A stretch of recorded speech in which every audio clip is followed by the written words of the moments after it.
Boa tarde, Jean. Boa tarde. Tudo bem? Tudo bem, graças a Deus e contigo? Tudo bem também. Graças a Deus.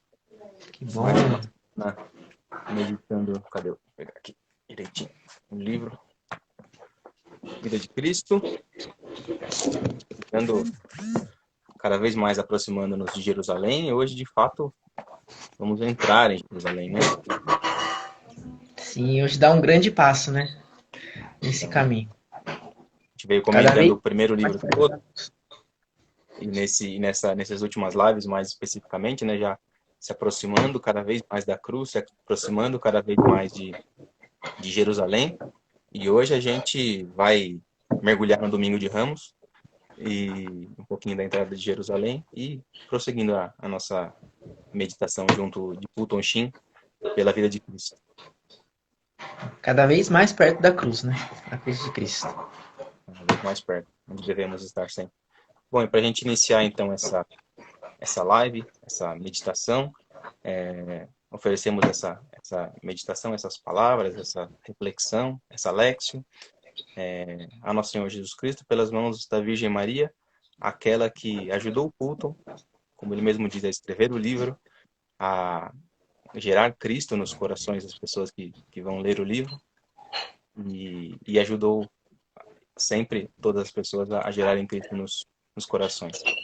Ave Maria, cheia de graça, o Senhor é convosco, bendita sois vós entre as mulheres, e bendito é o fruto do vosso ventre, Jesus. Santa Maria, Mãe de Deus, rogai por nós, os pecadores, agora e na hora de nossa morte. Amém. Amém. Nossa Senhora do Carmo, rogai por Rogai nós. por nós. Em nome do Pai, do Filho e do Espírito Santo. Amém. Amém. Pois bem, então, como o Everton já foi logo dizendo no início, a gente vem nesse longo caminho meditando a vida de Cristo a partir de Futushim, dessa sua grande obra, e Futu vai sempre apresentando a vida de Jesus a partir da cruz, né? Mostrando que tudo na sua vida o levou à cruz. Era sua missão e ele o fazia de forma consciente. E nas últimas lives, a gente foi vendo justamente isso. O ambiente que o cercava, o crescente ódio dos fariseus, doutores da lei, dos escribas, que é justamente o que vai levar a que eles peguem Jesus, o condenem e o levem à morte. E hoje, justamente, a gente vê a entrada de Jesus em Jerusalém. Seria o estupim, né? Seria a grande hora se aproximando. E tudo começa com Jesus pedindo aos discípulos que vá a um certo vilarejo e ali pegue um jumentinho que nunca foi usado, dizendo: Se alguém vos perguntar por que o soltais, responder-lhes eis assim: O Senhor precisa dele. E como o próprio Futo já inicia dizendo, isso já representa um grande paradoxo, né? Uma grande diferença. Jesus, que é todo soberano, que é o Senhor, Deus e Mestre, ele se rebaixa a dizer que ele tem uma necessidade, né? Ele pede aos discípulos, dizendo que ele precisa daquele jumentinho. E Fulton diz que justamente isso ocorre a partir, isso é uma consequência do verbo se fazer carne. Jesus, que ele é o próprio rei, é ele que se faz pobre, que se esvazia de tudo, de si mesmo, para se fazer pobre como nós, para nos fazer rico. E durante toda a sua vida, como a gente veio meditando na vida pública de Jesus, é exatamente isso que a gente vê. Jesus é aquele que não tem nem onde repousar a cabeça. E por isso tudo em sua vida ele vai pegar emprestado, como Fulton vai elencando, né? Ele pega emprestado o barco com os pescadores para poder pregar, para poder anunciar o seu reino. Ele pega emprestado os pães e os peixes com o menino para alimentar todo o povo faminto. Ele pega emprestado agora um jumentinho para fazer sua grande entrada triunfal em Jerusalém e mais tarde pegará emprestado até mesmo o túmulo onde ele ressurgirá. Como nas palavras de Fulton, às vezes Deus adquire antecipadamente e requisita as coisas do homem, como se lhe recordasse que tudo é um dom de Deus. Basta aos que o conhecem ouvir. O Senhor necessita disso. Então, primeiro, tudo na nossa vida é um dom. Tudo aquilo que Jesus pediu emprestado e continua pedindo, nada mais é do que um dom, uma graça que Deus mesmo nos deu. E esse Deus, que é todo soberano, onipotente, também se faz necessitado. Também nos diz eu necessito disso. Justamente ele necessita que nós o anunciemos, que nós anunciemos a Jesus não só com palavras, mas com a nossa própria vida. Que a gente faça com que Jesus seja conhecido, amado e adorado. E assim a gente continua ouvindo. O Senhor precisa disso. Ele precisa de cada um de nós. Porém, durante a vida pública de Jesus, a gente vê que Jesus ele sempre fugiu do entusiasmo do povo. Por exemplo, quando Jesus curava, realizava algum milagre, ele sempre advertia os seus discípulos e o povo para que não contassem a ninguém, para que não dissessem que Jesus era o Cristo. E então, Fulton vai linkando vários exemplos. Por exemplo, quando Jesus trouxe dos mortos a filha de Jairo, ele disse para que ninguém soubesse daquilo que aconteceu. Ou na transfiguração, quando Jesus se revela a sua glória, a sua divindade, ele diz a Pedro, Tiago e João que não contassem a ninguém até que o Filho do Homem ressurgisse. Ainda depois do milagre da multiplicação dos pães, quando o povo queria coroar Jesus o rei, mas não um rei salvador, um libertador, e sim um rei político, que saciaria apenas a fome de pão. Jesus foge, retira-se deles, e quando na festa das tendas os seus parentes pedem para que Jesus vá a Jerusalém para realizar milagres, porque ali teria muitas pessoas, é o que Jesus diz para eles: o meu tempo ainda não chegou. E agora, na entrada de Jesus em Jerusalém, a gente vê justamente o contrário. Como se Jesus estivesse estimulando justamente esse entusiasmo do povo. Onde antes ele negava, ele fugia, agora ele vai aceitar que o povo o aclame como o rei. E é o próprio Fulton que pergunta e responde: por que essa grande mudança? E a resposta é simples: porque sua hora tinha chegado. Porque finalmente, aquilo que ele havia dizido, o meu tempo ainda não chegou, agora de fato chegou. Se a gente voltar lá atrás nas bodas de Caná, quando a Virgem Maria diz para Jesus que eles não têm mais vinho, e Jesus responde: a minha hora ainda não chegou, é aquilo que a gente comentamos. Jesus sabia que assim que ele começasse a se revelar, assim que ele começasse a sua missão, era como se um relógio, um cronômetro, começasse a rodar. E esse relógio começou nas bodas, com seu primeiro milagre, e ele terminaria justamente na sua grande hora, na sua entrega na cruz. E é justamente isso que a gente vê na entrada em Jerusalém. Jesus começa a se revelar. E de uma forma muito curiosa, como o Fulton diz. Chamou a atenção para seu reino de duas maneiras. Primeiro, pelo cumprimento de uma profecia familiar ao povo. E segundo, pelos tributos de divindade que aceitou. Então, primeiro a profecia. É o próprio evangelista Mateus quem narra para a gente a profecia de Zacarias, que diz que: dizei à filha de Sião, eis que teu rei vem a ti, cheio de doçura, montado numa jumenta, num jumentinho, filho da que leva o jugo. Ou, em outras palavras, filhos da serva, filho de uma serva, de uma escrava. Então, a gente vê justamente a profecia se cumprindo mais uma vez na pessoa de Jesus. E mais uma vez um outro paradoxo. Se a gente pegar os povos pagãos, principalmente na época de Jesus ou até antes, a gente vê que eles sempre apresentam os seus deuses de forma gloriosa, de forma jubilosa, de forma a mostrar todo o seu poderio e senhorio. Um exemplo que Fulton nos apresenta é justamente dos egípcios, que mostram seus deuses em cavalos, em carruagens, sempre mostrando eles vencendo os seus inimigos, seus oponentes. E a gente vê justamente o contrário em Jesus. Um Deus majestoso e triunfante que entra num jumentinho. Ou como Fulton diz, né? Eis aqui aquele que vem triunfante sobre um jumento. Ele já mostra na sua entrada em Jerusalém toda a sua majestade e humildade, que vai servir justamente para mostrar aquilo que mais tarde ele ia dizer: o meu reino não é daqui, o meu reino não é deste mundo. Por isso que todas as ações de Jesus fogem da lógica humana. Nós não conseguimos compreender desde a entrada de Jesus em Jerusalém e principalmente da cruz, Jesus morto na cruz. Se os deuses pagãos são apresentados de forma tão gloriosa e exuberante, como alguém poderia imaginar apresentar um Deus crucificado, aparentemente derrotado e fracassado? Mas Jesus, na sua entrada em Jerusalém, então permite toda essa aglomeração do povo e reconhecendo que ele era rei. Então, como sabemos, as pessoas tiravam suas vestes, estendiam pelo caminho de Jesus, tinham em suas mãos ramos de oliveira, ramos de palmas e clamavam: Bendito o que vem em nome do Senhor, paz no céu e glória no mais alto dos céus.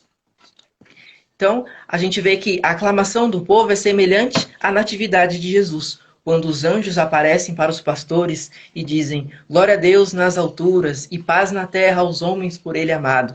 E da mesma forma como na sua natividade vieram os pagãos, como a gente vai ver logo mais, os gregos, e os 3 reis magos se aproximam de Jesus, dizendo: Onde está o rei de Israel? Que viemos adorá-lo. Da mesma forma, o povo clamava: Hosana ao filho de Davi. Bendito seja aquele que vem em nome do Senhor.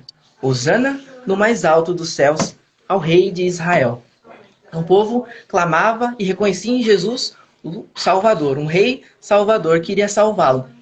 Que é justamente o que significa a palavra Hosana, significa salva-nos. Então, essa prece se tornou agora a saudação de boas-vindas a esse rei libertador.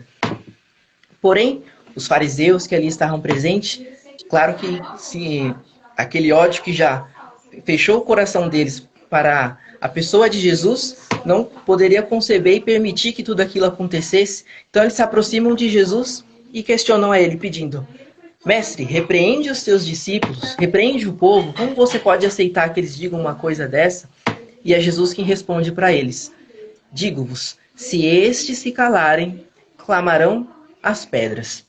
O que Jesus diz é que eles estão proclamando uma verdade que ninguém jamais poderá calar. E quando a gente medita sobre essas verdades, essa verdade que em última instância é o próprio Cristo, a gente consegue ver que ninguém jamais consegue calar essa verdade. Ontem mesmo a gente celebrava São Maximiliano, e quando a gente medita todos os mártires, aqueles que deram sua vida por Cristo, na verdade eles deram a vida por essa verdade, onde nem mesmo a morte podia calar. Pelo contrário, nenhuma perseguição pode calar essa verdade. E que verdade? A verdade de que Deus, Jesus, é o próprio Deus que se fez homem, assumiu a nossa natureza, se fez semelhante a nós, para morrer na cruz em nosso lugar.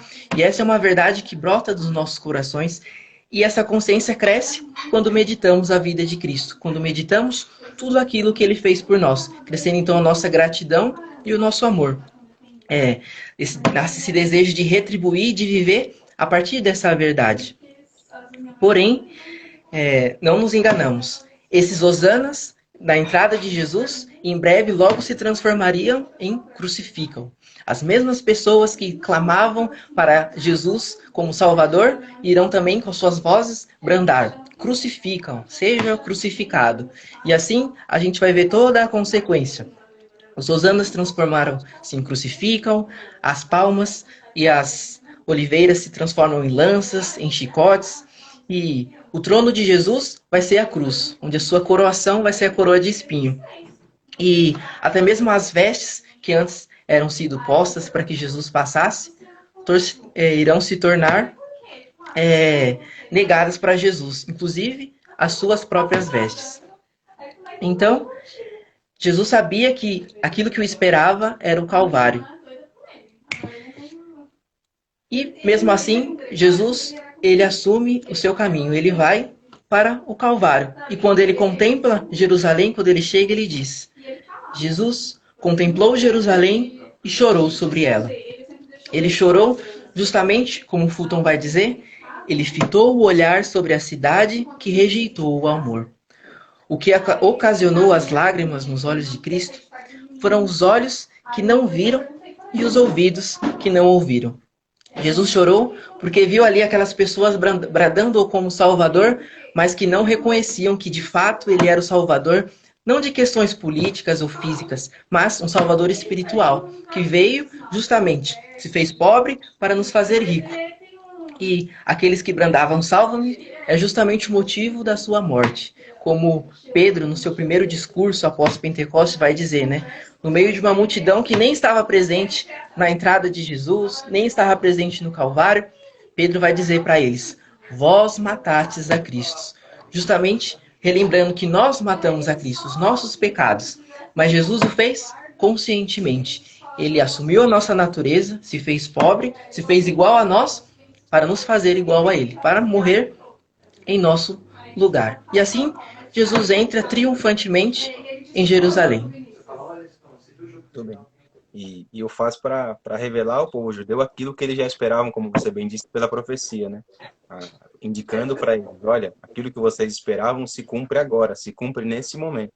Então, para o povo judeu que tinha as escrituras, aquele fato, a entrada de Jesus em Jerusalém, era um indicativo de aquilo que estava nas escrituras desde sempre, desde que foi escrito, estava acontecendo naquele instante. Então, o povo judeu recebeu Jesus em Jerusalém para identificar naquele fato a presença do Salvador no meio dele.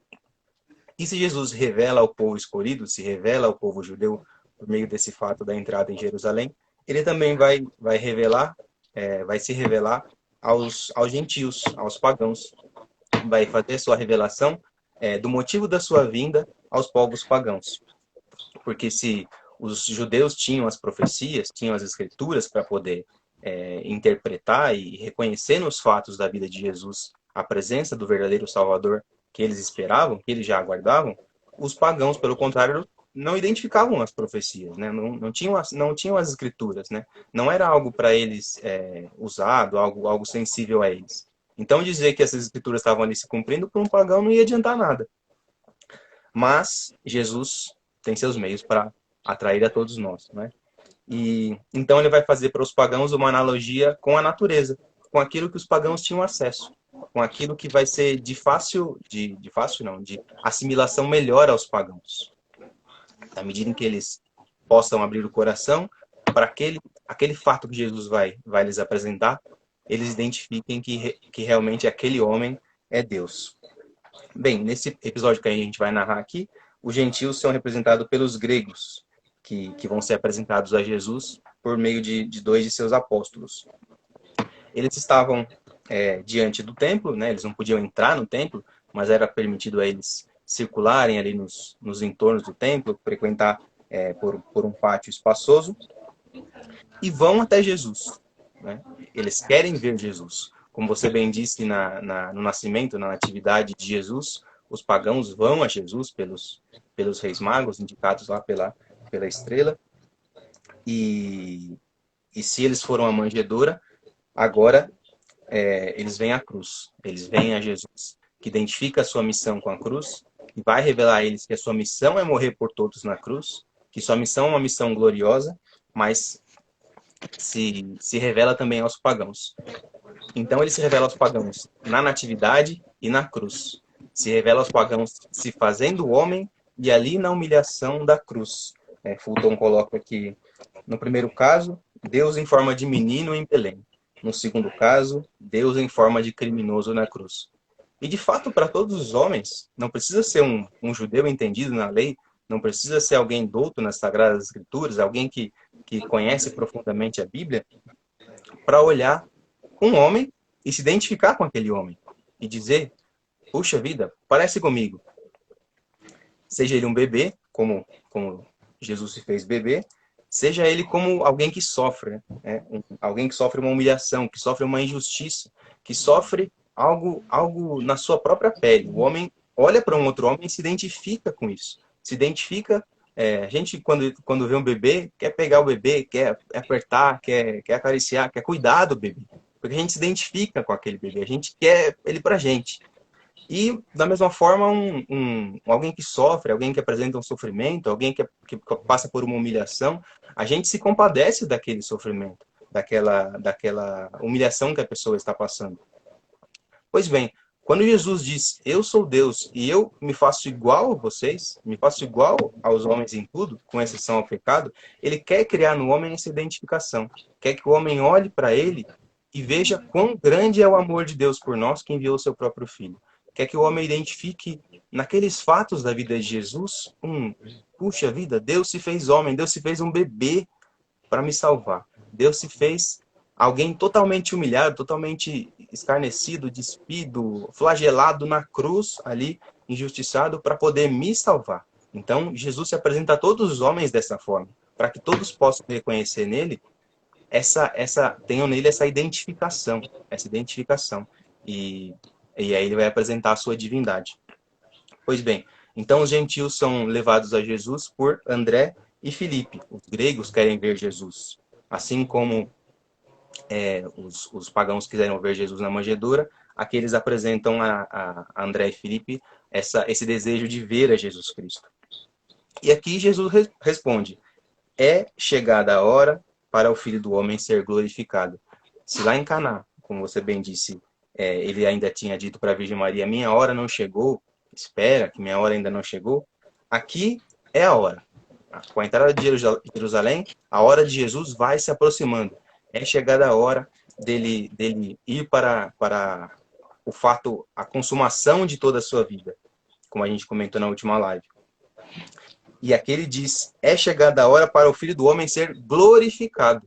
Ele indica que a passagem pela cruz pelo qual ele vai caminhando é a sua glória. Ele une a crucifixão e o triunfo, né? As duas coisas não estão separadas. A crucifixão não é o fim, a crucifixão não é a morte, a crucifixão não é o final das coisas, mas é o início da vida eterna. É por meio da crucifixão que Jesus passa dessa vida para a ressurreição. Por meio da crucifixão que Jesus chega à glória.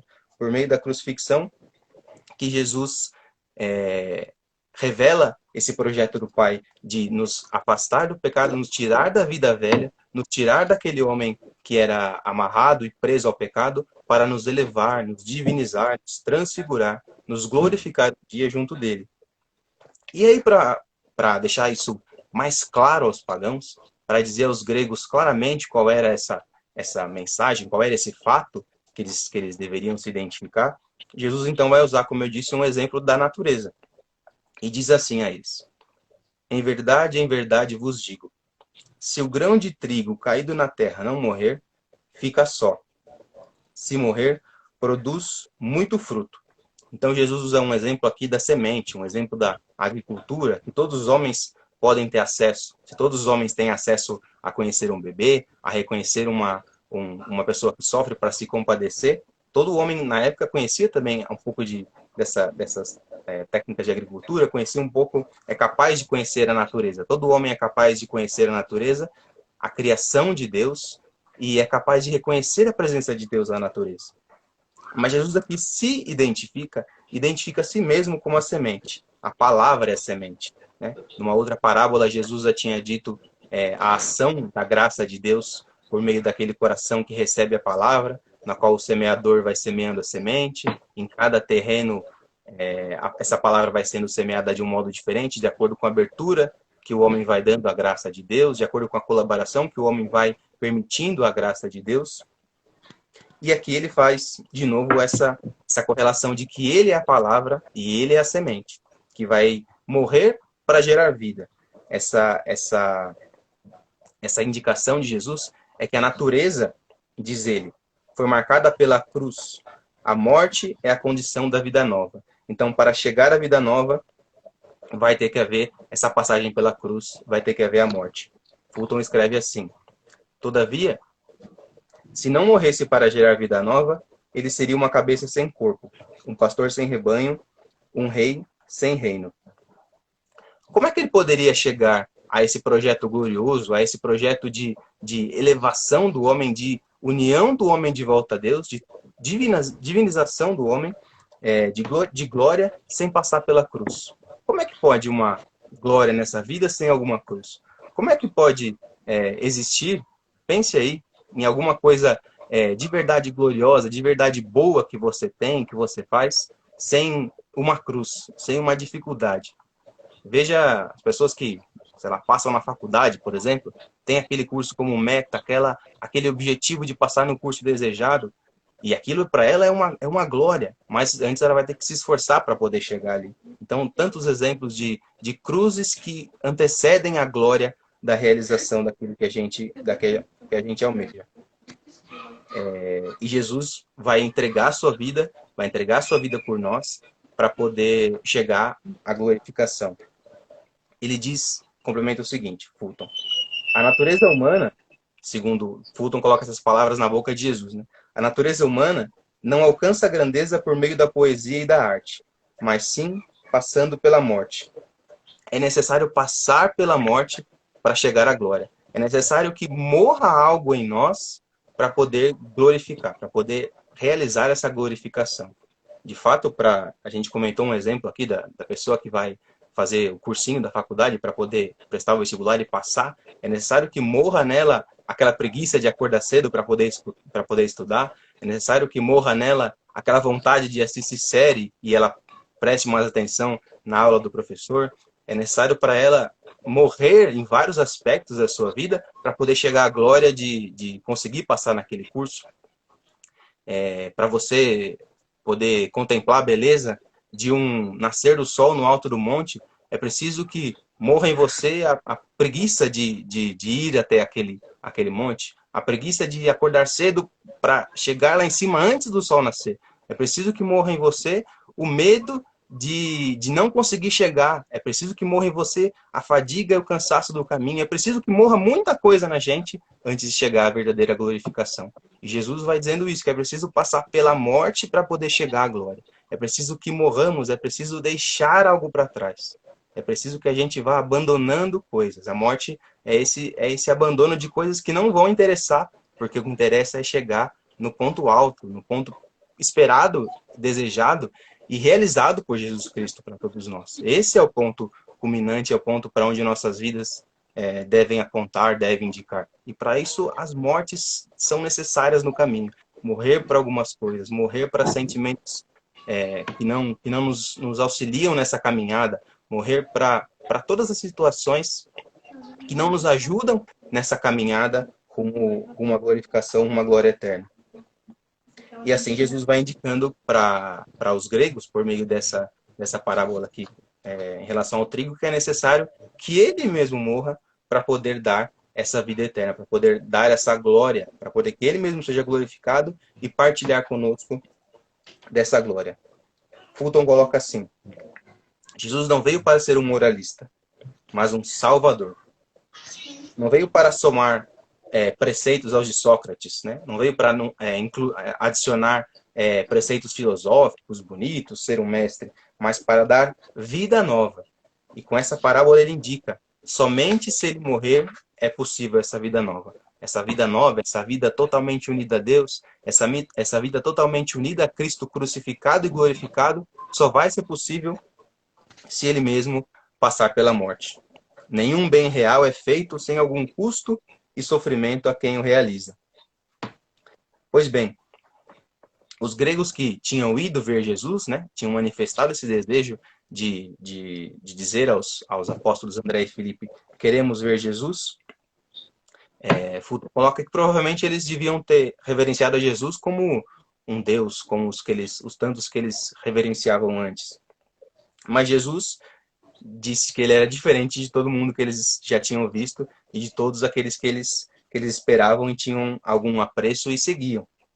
Jesus disse que ele não é a beleza que os atraía sempre. Ele vai ser aquele maltrapilho, aquele homem de visão ignominiosa na cruz, aquela visão que Isaías descreve, né, como o homem totalmente despido, o homem totalmente arrasado ali na cruz, o Deus feito homem, que se entrega na cruz. E Jesus diz que só deve haver a beleza na alma, beleza de alma na vida nova, por meio dessa cruz na vida de cada um. Então essa beleza que eles contemplavam nos deuses falsos deles, não era uma beleza humana que eles deveriam buscar, mas sim a beleza de alma que só deveria vir com a crucifixão, morte e ressurreição de Jesus Cristo. Então essa é a verdadeira beleza que eles deveriam buscar, a verdadeira beleza que nós também devemos buscar nessa vida. Tudo que é verdadeiramente belo é aquilo que aponta esse caminho de morte e ressurreição. É tudo aquilo que indica esse caminho de glorificação depois da cruz. Essa beleza de alma, essa beleza de vida nova. Isso que indica para um caminho além do que a gente já conhece, além dessas belezas físicas que a gente admira, além desse mundinho aqui que a gente vive, algo para além. E essa vida nova, essa vida eterna que Jesus nos propicia pela cruz e ressurreição. E aí Jesus para um instante e diz que sua alma se perturbou com essa proximidade da paixão, com essa proximidade de eles ter que assumir a condição humana do pecado, assumir os pecados dos homens para poder pagar essa dívida que o homem tinha com Deus, ele se fazer pecado, ser traído, crucificado e abandonado na cruz. Jesus, então, vai manifestar ali pela primeira vez o seu sofrimento mais profundo em relação a isso. E aí Jesus diz assim, nesse momento, presentemente, a minha alma está perturbada.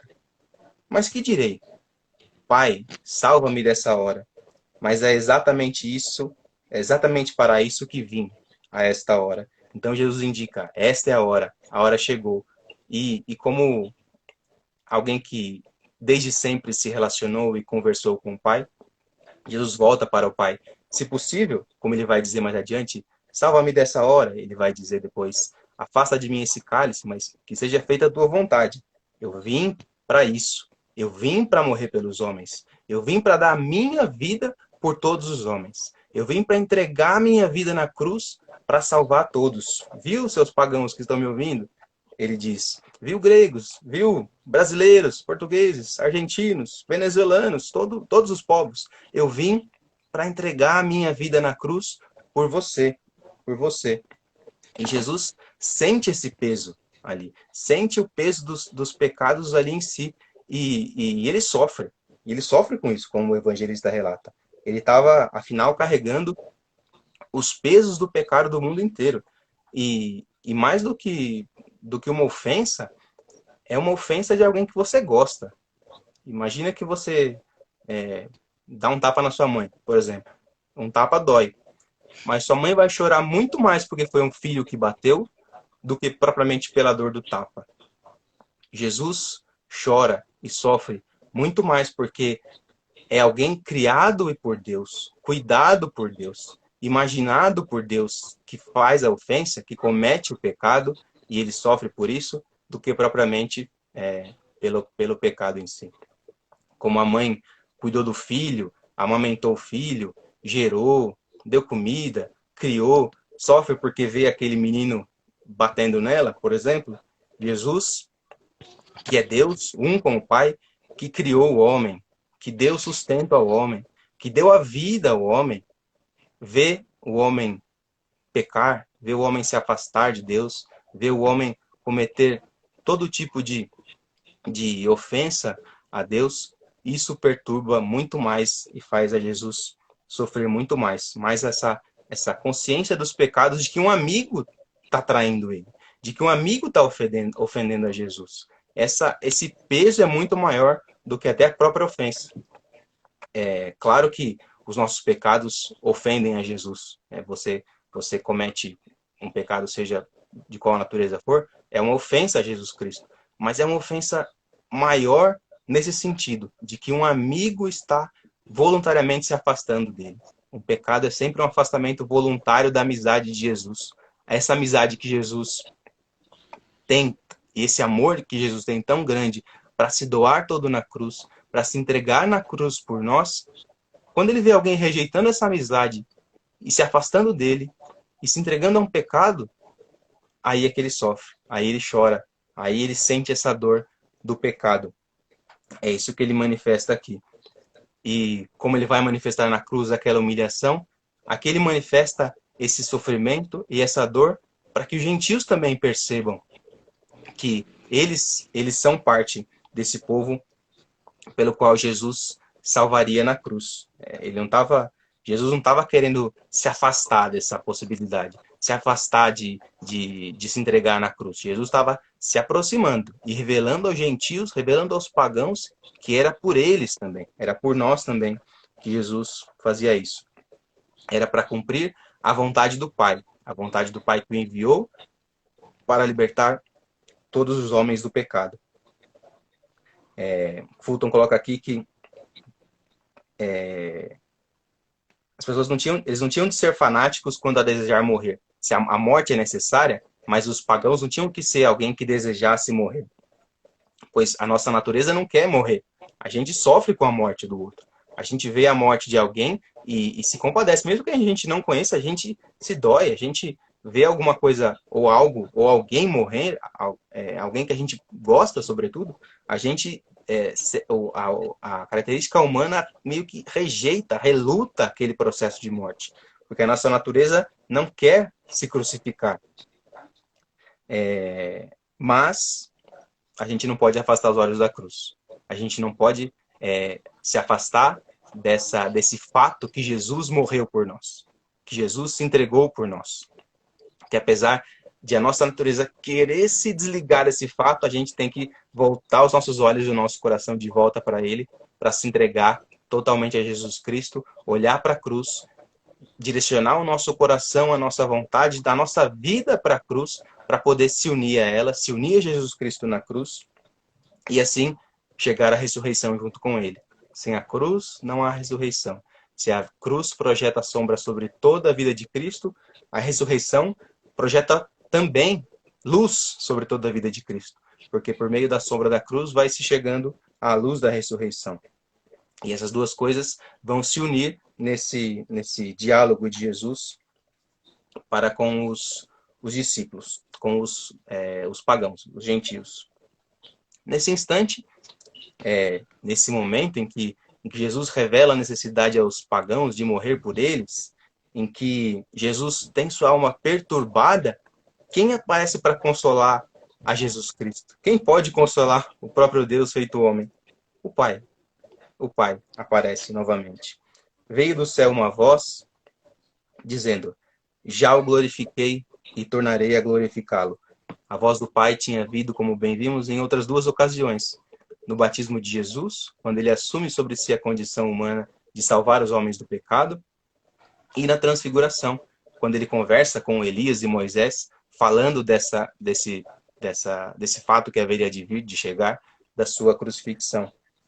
E ele, de novo, no momento em que Jesus está bem mais próximo, mais íntimo, mais unido àquele momento da crucifixão, que haveria de chegar um pouquinho depois, o Pai de novo aparece e diz: já o glorifiquei e tornarei a glorificá-lo. Fulton aqui interpreta as palavras do Pai, dizendo que ele podia se referir à glorificação já realizada até a sua morte, e uma nova glorificação após a sua morte. Ou então, uma primeira glorificação aos judeus, e depois aos gentios, depois de Pentecostes, a todas as nações, uma glorificação posterior.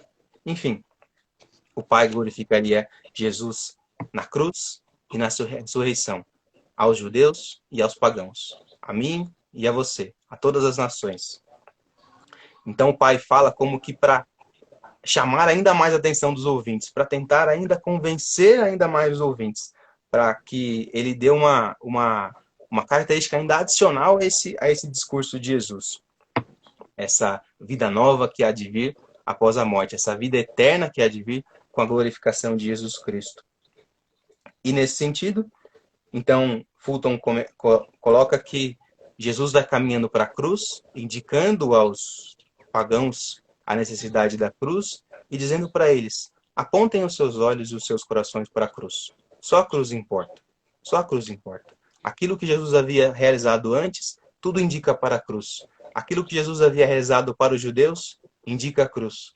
Aquilo que Jesus havia realizado e tentado convencer e tentado apresentar aos pagãos, indica para a cruz. Aquele discurso e as palavras e todas as ações de Jesus e todo o coração de Jesus, todo o sofrimento que Jesus já teve aqui e ainda vai ter adiante, indica, aponta e revela a cruz. Revela a cruz e a glorificação, a ressurreição que vem logo depois. E assim, com a cruz, Jesus atrai todos para si, né? A começar pelo seu próprio povo e depois pelos pagãos, todos os povos, atraindo todos pela cruz. E nesse capítulo que me chama a atenção é justamente a forma que, como você bem disse, dos gregos, né, que seus valores e ideais eram totalmente diferentes daquilo que Jesus tinha para oferecer naquele momento, né? Como Fulton diz, a beleza, a força e a sabedoria era aquilo que os gregos valorizavam, inclusive demonstravam isso nos seus deuses pagãos, né? Mas Jesus mostra justamente o contrário, que tudo isso encontra através da cruz, né? E quantas vezes na nossa vida a gente não tem esses mesmos ideais? Isso é beleza, sabedoria e força, e buscamos de formas tão, às vezes, mundanas como os próprios pagãos, né? E o que justamente corrige isso em nós é o mesmo desejo desses pagãos. Queremos ver Jesus. É justamente aquilo que diz o salmista, né? Senhor, é a vossa face que eu procuro. Quando eu terei a alegria de contemplá-lo, né? A minha alma tem sede de vós, minha alma vos deseja. Então, que esse desejo dos pagãos também seja, representado nesses gregos, também seja o nosso. Queremos ver Jesus. Que isso nos estimule, de fato, a contemplar Jesus já desde essa vida. Amém. Seguimos a cada semana, cada encontro nosso, tentando alimentar em nós e nas pessoas que vêm esse desejo de, de se encontrar, de se unir mais a Jesus Cristo a cada dia, a cada semana, todos os momentos da sua vida, sobretudo pelo olhar e o coração sempre unidos a Deus. Amém. Amém. Então, temos 2 capítulos da vida de Cristo e agora já em Jerusalém. Já estamos com Cristo no lugar onde ele vai consumar todas as coisas. E nos vemos, então, sábado que vem. Exatamente. Sua hora finalmente está chegando. E semana que vem já veremos a Santa Ceia. Já a sua despedida para assumir a cruz. Então, muito obrigado a todos que participaram conosco. Que Deus abençoe a todos e até nosso próximo encontro semana que vem. Amém. Deus abençoe e boa semana. Até mais, Tá? Thiago. Tchau, gente. Tchau, Everton. Tchau, tchau. Tchau.